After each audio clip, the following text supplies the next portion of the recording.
This video is about what everyone is missing about AI agents and how the structure and the fundamental way that they're viewing them is really wrong and very limiting, and why everyone's having issues with building good AI agents. And then I'm also going to show you how a very simple example of how to build a good AI agent that shows why the structure that everyone is viewing this through is wrong. So my man Matthew Berman, I really like him. He's a very good YouTuber, reviews and gives commentary, some of which helps me elaborate on some of the key points on what Jensen is saying about AI agents. So let's let my man take it away. The CEO of NVIDIA says the future is agentic. During an interview with Mark Benioff, the CEO of Salesforce, at the Dreamforce conference, he talks about how we are going to have thousands and even millions of agents working for us every day, all day. It is an agentic future, and we're going to break down the video right now. So what he's talking about is essentially a multi-agent framework, and this is what everybody is kind of foreseeing or picturing in the future, where you have these very isolated agents, very modular agents. And while I do think that there's some of that will happen, I think when you look at how to build them correctly, actually, I think that there's going to be much less of this than people think. In fact, there's major inefficiencies to a multi-agent framework that makes it so in most practical cases for businesses, you actually don't want to build the multi-agent framework. Jensen, come on out.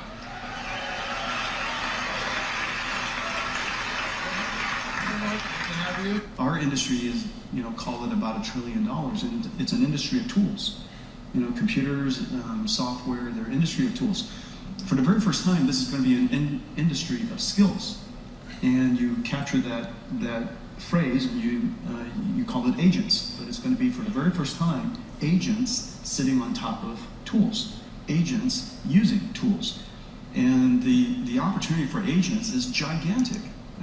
So he's right that the opportunity for agents is gigantic, but to me, the agents sitting on top of the tools is backwards, and I'll explain that in a minute. It's actually the other way around, and basically what he's talking about with regards to tools is software that does certain things, and when you flip it on its head, you get much more capabilities. Again, I'll expand on that in a minute.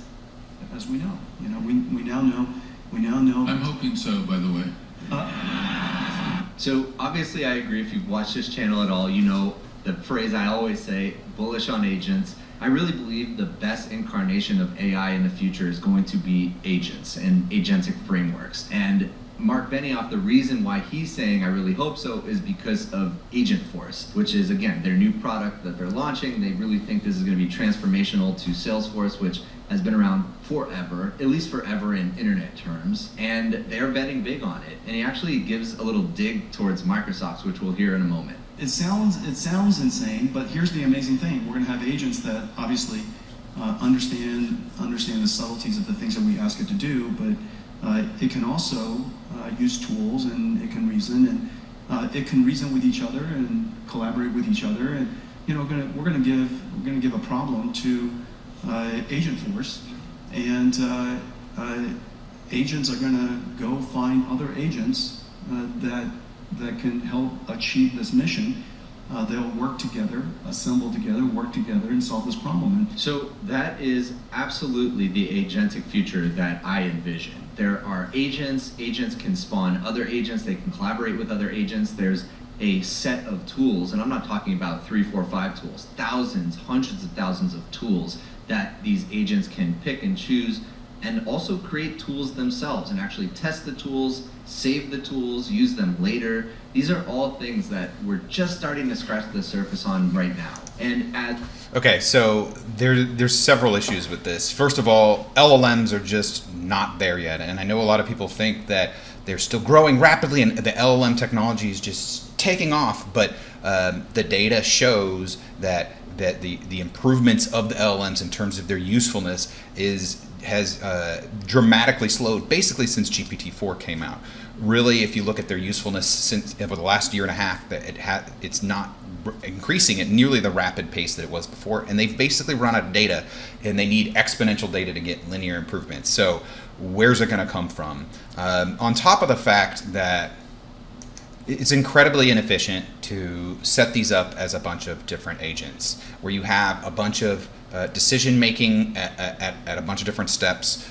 You're calling an LLM way more than you need to, probably something on the order of 5 to 10 times more. So it's more expensive, it's slower, and also you're kind of outsourcing some of what is the key capabilities. And so when I show you the simple version of the agents, and when he's about Matthew Berman is about to give his definition for agents, which I'm going to dig heavily into. I think that the setting things up as a multi-agent framework has major issues, and I only covered 2 of the major ones, and there's more. As the core models get better, the large language models get better, as the agentic frameworks around those large language models get better, as the ability for those agents to build their own tools, to choose tools off the shelf, get better, all of these agents become exponentially more. So yes, as the agentic framework gets better, they can improve. Unfortunately, everyone is viewing this from a very LLM-centric viewpoint, which is the major issue, and he's about to define it here. Powerful. And remember, the definition of an agent is a large language model with the ability to use tools, to collaborate with other agents, and that has memory, short-term and long-term memory. Okay, let's really pick this apart. It's an LLM. An agent is an LLM that can use tools. That's the fundamental issue right there. It's very LLM-centric. Everyone is viewing it this way, and you might say, well, of course, LLMs make the agents. You can't have the agents without LLMs. That's correct, but by putting them so front and center and putting everything around it, you cause major issues, and you dramatically reduce the abilities of them to work. The idea that an agent is just one LLM, it's only using it in one place at one time, and it's kind of I heard somebody define it as an LLM on a loop. This causes all sorts of issues, but it seems cool and it seems fun, and it's actually very easy to make a simple agent that can kind of do things okay with this, and this is why people look at this. Now, when they say use tools, they're essentially using other code that is out there. And really, the right way to think about this, and again, I'm going to give you a specific example in a minute, is to actually think about this as just AI-powered software. An AI agent is a subset of that. By the way, AI-powered software is really where things are going to go, and that's where most of the value is going to be done. But within that AI-powered software, the tools are the software, and then but really the LLMs are being used as tools within the software at key places. And instead of trying to shove as much of the solution into the LLM as possible, you actually split the problem apart, and you pull as much of the solution out of the LLMs, and you do as much of it as possible with classic coding tools as possible. And then you only use the LLMs at key places where you absolutely have to use them. And then sometimes you try to use the smallest LLMs possible, so you get more reliability because you're narrowing what the LLM has to do.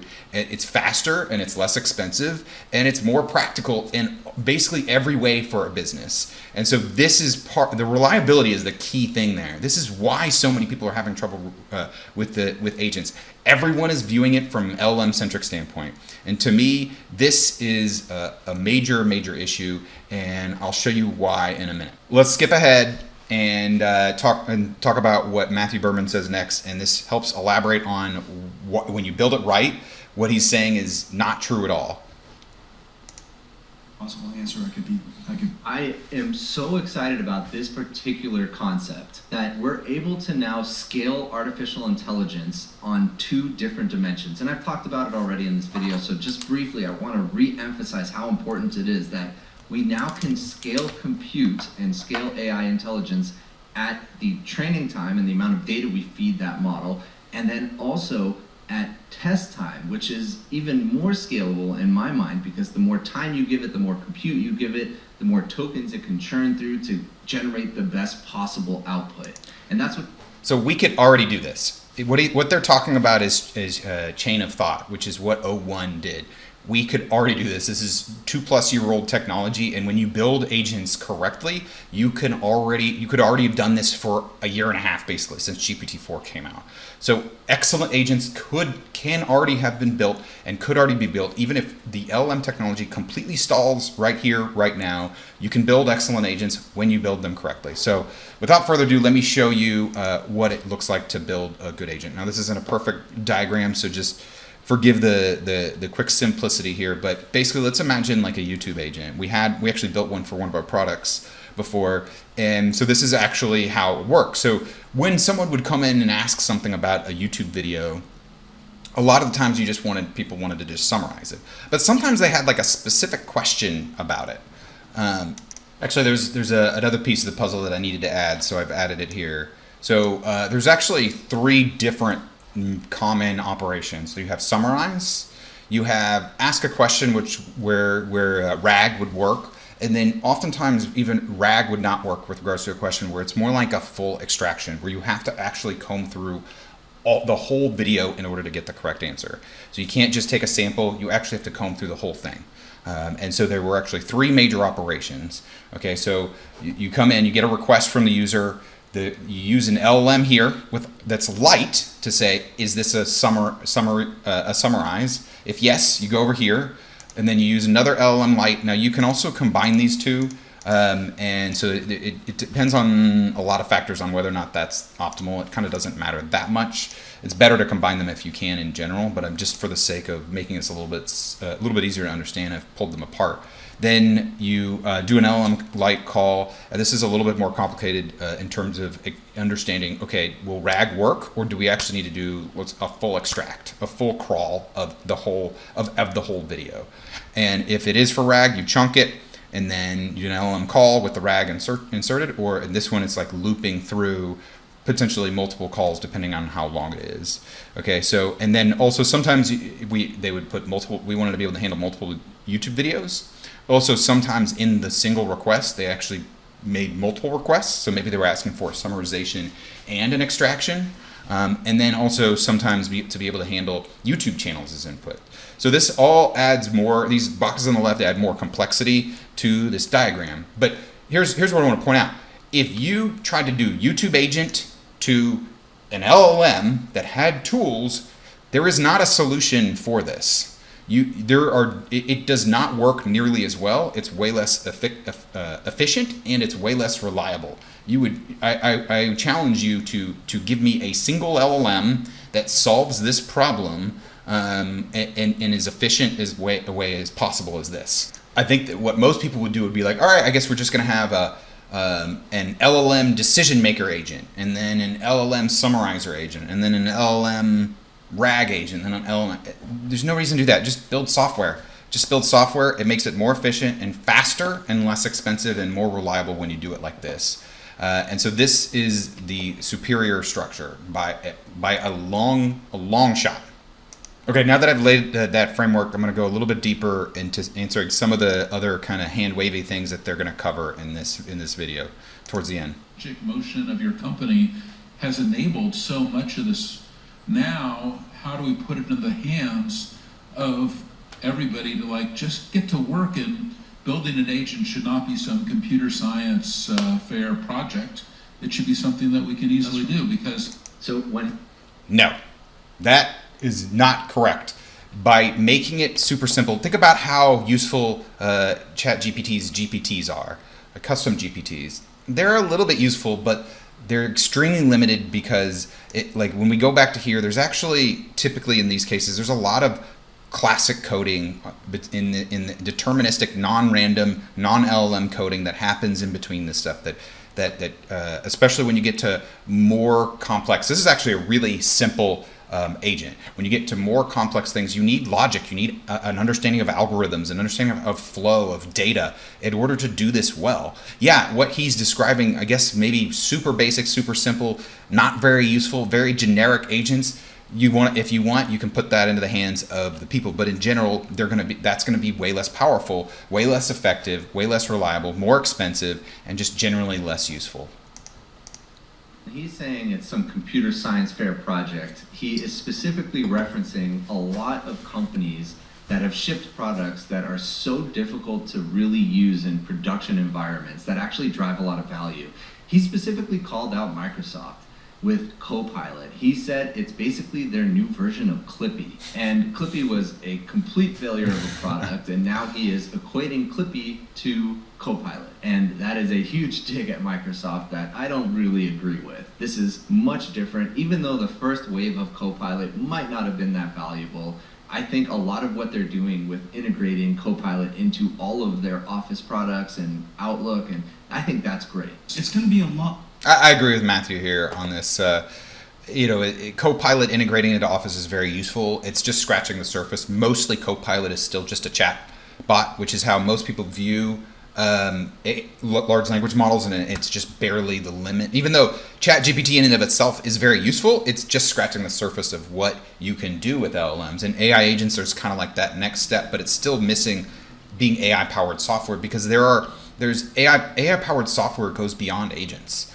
You don't need something to be an agent in order for it to be useful and be using AI. For example, we've worked with clients at my company where we extract large amounts of data, large amounts of unstructured data. We comb it and we extract key pieces for our clients, and we build a process for that. It's not an agent. It's not a chatbot. It is a data extraction tool. And this is incredibly useful, and it normally takes... We're dramatically reducing the amount of time and energy and manual labor that they have to do, to expensive manual labor on this process, and it's neither one of those. This is actually where most of the value and the benefit, especially to businesses, will be over the next 5 to 10 years with large language models.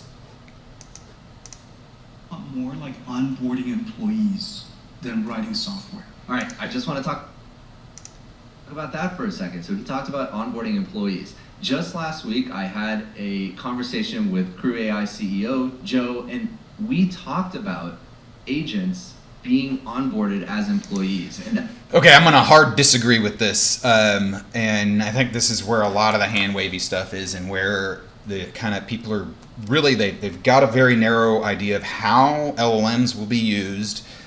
This is a new paradigm, and there's very few people thinking about this creatively and really thinking about the practicality of the solutions that they're building. Probably because most of these people, including Jensen, including Matthew Berman, and including a lot of other people, actually haven't built real-world practical solutions that solved a real-world problem like we have at our company. He says it won't be like building software. Again, hard disagree. The best agents out there will be built like software. Software that uses LLMs as tools. Prove me wrong. If you disagree, please leave a comment below. Tell me why. Give me some data. I'd be happy to hear it. If you agree, let me know about that. You can like this video, please, and subscribe if you want more of the really how to use LLMs as real-world tools, really AI engineering. If you want to know how to actually build real-world AI engineering in practical ways, not in these hand-wavy ways, then go ahead and subscribe for more content like this. Thank you very much, and have a great day. Bye.